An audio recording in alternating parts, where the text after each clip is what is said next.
What's happening, y'all? Welcome inside the Fantasy Stock Exchange. Bush coming at you solo today to break down my Week 16 wide receiver rankings tier list. Today, we're going to go through about my top 30 wide receiver rankings or so, doing a little bit less this week due to the holidays. Our rankings are free also this week as a result of the holidays, so I will link them down below in the description. So if you guys are deciding between guys that are, deeper names than the ones that I'm talking about, feel free to check that out. We're going to be breaking down usage, tiers, spreads, weather, of course, because it's going to play a big impact this week, betting trends, and all the good stuff that you need to set your wide receiver lineups this week. We got some crazy weather going on right now, snowstorms here in Canada. I'm sure if you guys live in Buffalo or Chicago or whatever, you guys are probably dealing with it as well. So make sure you guys stay inside, stay safe, all that good stuff. But before we get into it, if you guys enjoy the video at any point, leave a like down below, subscribe to the channel if you are new, and leave any questions down below as well, and I'll get to as many as I can. So before we get into it, let's hit the intro.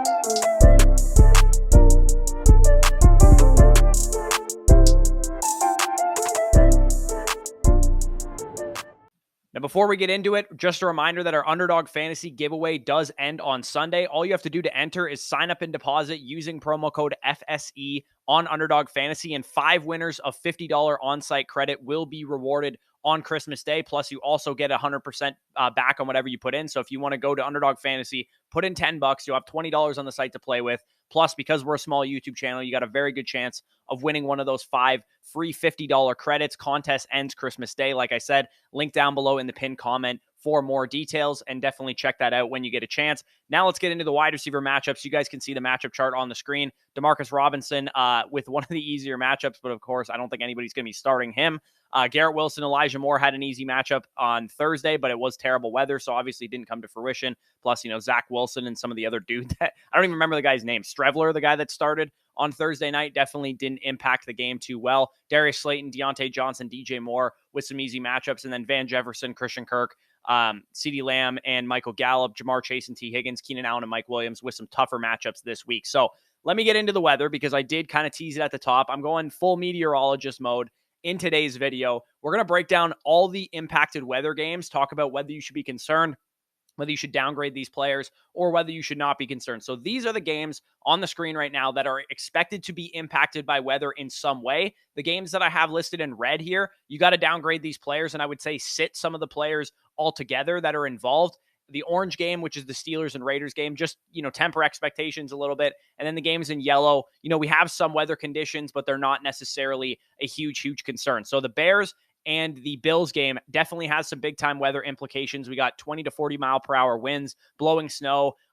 It is a weather concern. The over-under in that game started opening around, the 47, 48 range. It has since moved down about 7 points, down to 40.5. It's going to feel like minus 11 Fahrenheit. I don't even know what that is in Celsius because I'm Canadian. I think that's like minus 30, minus 40 type of weather. So definitely going to be very, very cold in that game. Cleveland Browns, New Orleans Saints game, also very bad weather conditions. That game is down to a 32.5 point over under, 20 to 40 mile per hour winds as well, blowing snow, all that bad stuff. We do not want to be starting between these two games. I would say the only guys that you need to start are the 2 quarterbacks in Bears Bills because they can run, Justin Fields and Josh Allen. Stephon Diggs on the Buffalo Bills side, I would not start any pass catchers outside of those guys that I just mentioned. You could start the running backs comfortably, obviously, because they're going to get a lot of carries. Cleveland Browns, New Orleans Saints game, again, start the running backs, but I probably wouldn't be messing with Deshaun Watson. I probably would not be messing with Andy Dalton or Raheem Shaheed or, even Amari Cooper to some extent. So definitely be aware of that. Las Vegas Raiders and Pittsburgh Steelers game. Going to be some weather conditions there, 10 to 15 mile per hour winds, but not any precipitation that we have to worry about. No snow.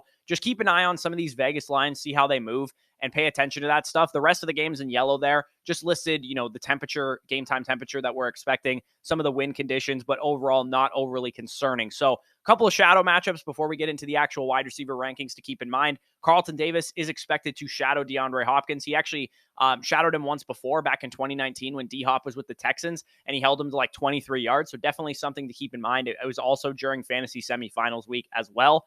Mike Williams is expected to see Stephon Gilmore, so not a great matchup for him. And then Christian Watson versus Xavier Howard. So just going to go over my top 30 wide receivers as I mentioned. tier by tier rankings. I will leave the weather implication games on the screen so that you guys know which games to take into account as I go through. If you are confused, obviously, there will be timestamps in the description. You can always go back to the part of the video where I talked about the weather. So the elite tier wide receivers, these guys are in your lineup no matter what. We definitely have some weather implications for some of these guys, like I mentioned. But my wide receiver one on the week is Justin Jefferson. Minnesota is a 4-point favorite against the New York Giants. It is in a dome, so it's a 48-point over-under, over-catching most of the steam. This is probably one of the only wide receivers that we have playing in a dome this week. That's an elite wide receiver. High over-under game, like I said, 48-point over-under against a top 7 matchup for fantasy wide receivers. Giddy up if you have Justin Jefferson. He is going to be great this week. Wide receiver 2 for me is Tyreek Hill. Thankfully, Tyreek plays in Miami this week, and it's not in Green Bay, so it's a good spot. Miami, we know, has good weather. Snow is never a problem over there. The Packers are a stingy pass defense against fantasy wide receivers, so it's not a great matchup for him, but Tyreek Hill is matchup proof. He's in your lineup no matter what. Wide receiver 3 for me on the week is CeeDee Lamb, who's a little bit higher than he probably normally would be because of the weather implications. He plays in a dome this week. They play in Dallas against a tough Eagles defense for sure. Bottom 3 in my matchup chart, but he does have Dak Prescott playing. Gardner Minshew is starting on the other side of the ball most likely, and moving the ball, maybe committing some turnovers, giving the Cowboys some short fields and some scoring opportunities. Definitely going to be in favor of CeeDee Lamb, so he is definitely in your lineup as well. Wide receiver 4, Jamar Chase, the first guy that's going to have some weather implications here. They will have frigid temperatures in New England. So not going to have any snow, not going to have that much wind or anything, but it's going to be very cold during that game. So it definitely could impact the passing game. And the Patriots are a bottom 5 matchup for fantasy wide receivers to begin with. So I would temper expectations for Jamar Chase, but you're still putting him in your lineup no matter what. The cold may affect the passing game, like I said, a bit, but for the most part, he's still an elite option and he's still in your lineup. Wide receiver 5 for me is Stephon Diggs. Now, you could make the argument that I have him too high because of what I said about the Buffalo Bills and Chicago Bears game. He is definitely the biggest loser of all of your elite fantasy options because of this weather situation affecting him. Tough conditions, blowing snow, 20 to 40 mile per hour winds, wind gusts, sub-zero temperatures. It's all bad for Stephon Diggs in Chicago this week. I just can't leave Diggs on my bench, though. Diggs is too good of a fantasy wide receiver to leave on your bench in the fantasy semifinals. Gabriel Davis, any of the Bears wide receivers, leave all of those guys on your bench, but absolutely do not bench Stephon Diggs unless you just have some elite options like the guys that I've already mentioned. Wide receiver 6 for me is Davante Adams. Again, another situation where we're dealing with cold weather in Pittsburgh, but nothing crazy, no precipitation, no heavy winds or anything like that. We saw the Patriots take Davante Adams out of last week's game as expected. They always take away your number one weapon, but the Steelers are a league average pass defense, and I think the Raiders should be playing with some urgency, knowing that they need to keep their playoff hopes alive. They now have Hunter Renfrow back to take some attention away from Adams. They now have Darren Waller back to do the same thing. Josh Jacobs going to be running the ball on the ground as well. So I definitely think in this game, we're not too concerned about Davante Adams. Wide receiver 7, we have Amon-Ra St. Brown. He's in a warm weather state in Carolina, so no concerns for him weather-wise. Guy hasn't had less than 8 targets since October 23rd when he left early with the ankle injury that he suffered. So the Panthers, top 8 wide receiver matchup, Amon-Ra St. Brown, absolutely in your lineup. Now we move on to the next tier wide receivers, which is your wide receiver 1 tier, guys that are probably in your lineup as well. But if you have multiple of these guys and you're in a shallow league, maybe you're deciding in a start-sit decision between these players. Wide receiver 8 for me is A.J. Brown. He doesn't have Jalen Hurts. That's why he's down here. He normally would be in the elite tier for me, but he does play in a dome. Even though it's a tough matchup against the Dallas Cowboys, there is ways that he can get the ball because Trayvon Diggs realistically is their only good corner. So if they can move him around, get him some time on Nashawn Wright and Deron Bland and some of their secondary players, then he's going to be just fine, even with Gardner Minshew starting. So I have no worries about starting A.J. Brown this week. Wide receiver 9 for me is Jalen Waddle. The Packers are a strong defense, as I mentioned, for Tyreek, but given the lack of scoring expected this weekend with all these low over-under games with the weather, a 50-point over-under game with this Green Bay-Miami game is going to make me, lean to start a lot of these players over others. The over is catching the steam as well, 94% of the money on the over right now. So everybody involved, people might be nervous about Jalen Waddle because, he's been dealing with some injuries and stuff. People were concerned about starting him in Buffalo because of the weather last week, and he showed you why he should probably never be on your bench. So he's definitely in your lineup this week. Wide receiver 10 for me is Keenan Allen. It's a dome game against Indianapolis. They're a dead team right now. They just allowed the biggest comeback in NFL history to the Minnesota Vikings this past week. They're also making their 3rd quarterback change of the year. They started with Matt Ryan, then they went to Sam Ehlinger, then back to Matt Ryan. Now they're going to Nick Foles. They're not a pushover on defense, so Keenan Allen and the Chargers offense might have a little bit of tough sledding, but you got to wonder with the Indianapolis Colts, is the effort this time of season when they're a dead team, no playoff chances, potentially already fired their coach and all that kind of stuff.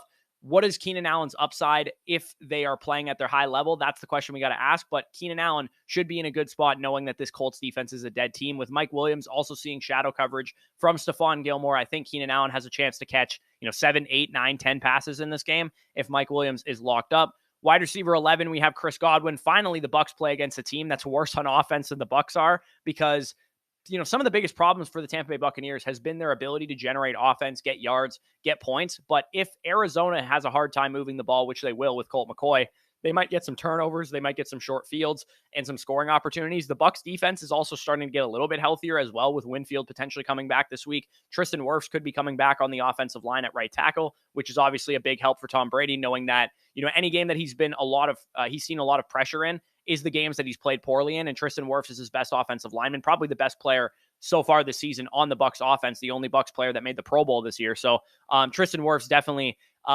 being back would help this offense a lot. And Chris Godwin, huge beneficiary of that. He's a target machine. If he was playing on the 2021-2020 Tampa Bay Buccaneers offense, we could be talking about this year's Cooper Kupp. Like, that's how many targets this guy's getting. It's just such an anemic offense right now that it doesn't really matter. And Chris Godwin is still a shining point of this offense, and he needs to be in your lineup. Wide receiver 12 for me is Mike Williams.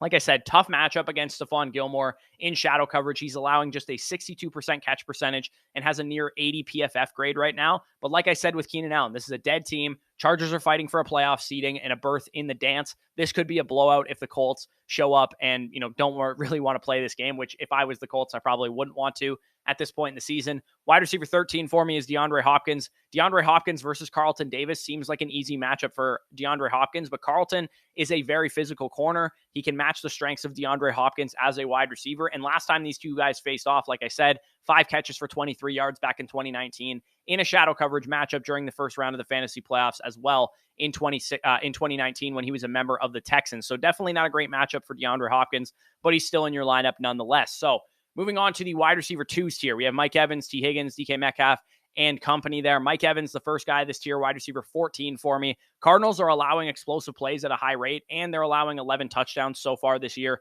to the wide receiver position. I think this is finally the game that Mike Evans gets back on track. Like I said, if there's short fields for the Buccaneers, we get red zone opportunities for Mike Evans. We know what he can do in that area of the field. They also rank bottom 3rd in the NFL in pass defense DVOA, so we do have a good matchup overall for Mike Evans and the Tampa Bay Buccaneers offense. Evans could get off the touchdown schneid this week. I'm calling it right now. Give me a Mike Evans anytime touchdown bet this week. Wide receiver 15 for me is T. Higgins. He faces the same old cold weather challenges that we have with Jamar Chase, obviously, because he also plays the Patriots defense. But Burrow is more than capable of getting the ball to T. Higgins and Jamar Chase, even in a tough matchup, even in the cold weather. They're a good enough offense that they can overcome those things. So I think he's comfortably in there as a top 15 wide receiver for me this week. Wide receiver 16 is DK Metcalf. Obviously, no Lockett helps his target share overall, but sub-zero temperatures in that game in Kansas City at Arrowhead, 10-point underdogs. They've really struggled to move the ball on offense consistently as of late. The over-under in this game is still close to 50 points, so I'm not overly concerned yet about, potential scoring with the weather in this game, but the weather status will need to be monitored, because if this line starts moving down, then we're probably in for a lower scoring game. But DK Metcalf, still a guy that you can throw into your lineup. Wide receiver 17 for me is DJ Moore. Top 5 fantasy matchup for wide receivers this week. Darnold has been playing well in 2 out of the 3 games that he started this year. He has over 100 quarterback rating and over 9 yards per attempt. So he's definitely been really good when he's been out there. DJ Moore has been a big time beneficiary of that, and they can put up points in this game against the Lions defense that is very, very exploitable to fantasy wide receivers. So I think DJ Moore is a great start this week. Wide receiver 18 for me was Garrett Wilson, who played on Thursday night. Obviously not the result you guys wanted if you started Garrett Wilson, only 5 PPR points. But again, we had weather concerns, so there was risk there. Zach Wilson played horrible. That led them to, starting Chris Streveler towards the 3rd, 4th quarter of the game. Just not a great situation overall. It's really unfortunate for those of you guys that, advanced teams with Garrett Wilson on it, because if you had Mike White in this game, it'd probably be a completely different story. So wide receiver 19 for me is Christian Watson. Like I said, shadow coverage against Xavier Howard this week. He hasn't really been great all year, Xavier Howard, but he's still something to monitor because he is still a good corner. Watson was quiet against the Rams last week, almost had a few touchdowns in a warm weather game, though, against a top 10 matchup. I have very few concerns. Like I said, 50-point over-under in this game. I want pieces of this matchup, and Christian Watson definitely suits the bill there. Wide receiver 20 for me is Terry McLaurin. Terry McLaurin has a very difficult matchup against the San Francisco 49ers, and Taylor Heineke's probably not going to play all that well against this defense, but he's been quite solid when he needs to step up and play against good defenses this year. It's also not a bad weather game. It's in Santa Clara, in San Francisco, so we have good weather there. So he's a fine start no matter what. Same game, we have Brandon Ayuk, wide receiver 21 for me. Same game environment. Seattle, low-key, was pretty tough on wide receivers this season, so that kind of explains why George Kittle and Christian McCaffrey were the ones that had the big game last week and not Brandon Ayuk. Fortunately, though, Brandon Ayuk is the one with the good matchup this week against the Commanders, who are a pass funnel defense, so Christian McCaffrey should have a tough time on the ground, and they're the 24th best defense in adjusted fantasy points allowed to wide receivers. So Brandon Ayuk could have a big blow-up spot this week, catch a long touchdown or something like that. Wide receiver 22 for me is Juju Smith-Schuster. Cold temperatures, but the line hasn't moved much, as I talked about. 2 straight games of double-digit targets now that he's finally back from that concussion. I think he's a very fine start this week, even in the cold weather game. Now we move on to the final tier wide receivers. And like I said, if you guys don't see your wide receivers listed here that you're deciding between, our weekly rankings are totally free this week. They are linked down below in the description. So if you want to just hit the link there, check out where we have players ranked and be on your merry way, by all means do that. But I do encourage you to watch to the end of the video. Wide receiver 2-3 fringe, you guys can see there, Michael Pittman, Devontae Smith, Jerry Jeudy, Christian Kirk, who played on Thursday, Marquise Brown, Adam Thielen, Darius Slayton, and Amari Cooper. So Pittman, 11th toughest matchup for wide receivers. Chargers have a lot to play for. Colts do not. Nick Foles is objectively just not that good of a quarterback, but is he better than Matt Ryan? I really don't have any idea. Odds suggest, I think, if Matt Ryan were starting this game, the Chargers would be slightly better favorites than 4.5 points. So I would say that Vegas expects that Nick Foles is a little bit better of a quarterback, so maybe a slight upgrade there, but overall, not a great situation for Pittman. Wide receiver 24, Devontae Smith. Again, we don't have Jalen Hurts. We have Gardner Minshew starting in this game. It's not a good matchup against the Dallas Cowboys, but we kind of know what Smith is at this point. If A.J. Brown doesn't completely take over a game, Devontae Smith is going to be very solid and can give a spike week, so he's into your lineup as well. Wide receiver 25, another Alabama wide receiver, Jerry Jeudy. Piss poor game environment, 36.5 point over under, but Russell Wilson is likely to play, which is a big time upgrade for Jerry Jeudy over Brett Rippon. He likely avoids Jalen Ramsey in coverage as well. His primary matchup is allowing a 72% catch percentage, so I'm cool with Jerry Jeudy in your lineup. Wide receiver 26 for me was Christian Kirk, who played on Thursday night. A great matchup for Christian Kirk against a really tough Jets defense, and then we had a bad weather situation, 5.6 PPR points. Definitely disappointing. I would have left him on your bench for better options if you had them. Wide receiver 27 for me is Marquise Brown. Hollywood Brown was a victim of Colt McCoy's, terrible play the past 2 weeks, but hopefully he can get a little bit better this week playing against another, middling team like the Tampa Bay Buccaneers. He still has 8 targets in his last 3 games since returning from injury. So Hollywood Brown, despite the terrible offensive play that we're seeing from the Cardinals, is still a guy that I think can give you a spike week in a good spot in a matchup where Hopkins has a difficult spot on the outside against Carlton Davis, and Jamel Dean is out for the game, who is the other opposite corner of Carlton Davis. We're probably going to get a decent matchup for Marquise Brown, wide receiver cornerback matchup wise. So definitely something to monitor there. Wide receiver 28 for me is Adam Thielen, high total, indoor game. Like I said, for Justin Jefferson, giddy up. Kirk Cousins is also notoriously one of the most streaky quarterbacks in the NFL. When he's hot, you just want to stay along for the ride. And I'd imagine the biggest comeback in NFL history would probably keep his confidence pretty high. Wide receiver 29, same game. Darius Slayton, other side of the ball, just chasing the point total at this point. 48 points, not to mention the cupcake matchup that we have for fantasy wide receivers with the Minnesota Vikings. They are just giving it away to wide receivers. Number 3 in my matchup chart with the second most adjusted fantasy points allowed to the wide receiver position. Wide receiver 30 for me is Amari Cooper closing out the video. He is objectively very low relative to where he is normally, but Deshaun Watson isn't playing well. This game has the lowest over-under of the entire season so far at 32 points. Sub-zero temperatures, high winds, blowing snow, no bueno. If you don't have to start Amari Cooper, I would not start him. If you wanted to start, even worse options than the ones I have Amari Cooper ranked over. If you wanted to start like DJ Chark because he plays in a warm weather game in Carolina over Amari Cooper, I honestly wouldn't blame you. I don't think I want to put Amari Cooper into my lineup either. So that is the end of the video. Like I said, if you didn't hear your wide receiver's name that you're deciding between called, things are free this week. Check it out. Link is down below in the description. We will not have probably any more live streams for the rest of the week because it is the holidays. It's Christmas Eve on Saturday, so we don't really want to be doing a live stream. We want to be spending time with our families and all that kind of stuff. So definitely that's why the rankings are free. Make sure to check those out. Like I said at the beginning of the video, if you haven't already entered the giveaway yet, you have a very good chance of winning. Use that promo code FSE at sign up and first deposit on Underdog Fantasy. Get some playoff best ball in. That playoff best ball strategy spreadsheet is also live on our Patreon. That's free to view as well. So if you guys are doing playoff best ball drafts over on Underdog, that's a great resource for you. I pretty much mapped out all the playoff scenarios so that you know when you're doing those drafts who to stack up and all that kind of stuff. But like I said, $50 free on-site credit. We're giving away 5 separate $50 on-site credits for people who use our promo code from basically this week, from the beginning of this week till Sunday, Christmas Day. So make sure you guys sign up if you haven't already taken the leap and hit Underdog Fantasy yet. You will not be sorry. Enjoy the holidays. Happy holidays. Hopefully you guys are all safe and all that kind of stuff because the weather is bad. But with that being said, peace out. I'll talk to you soon. Why you need the money?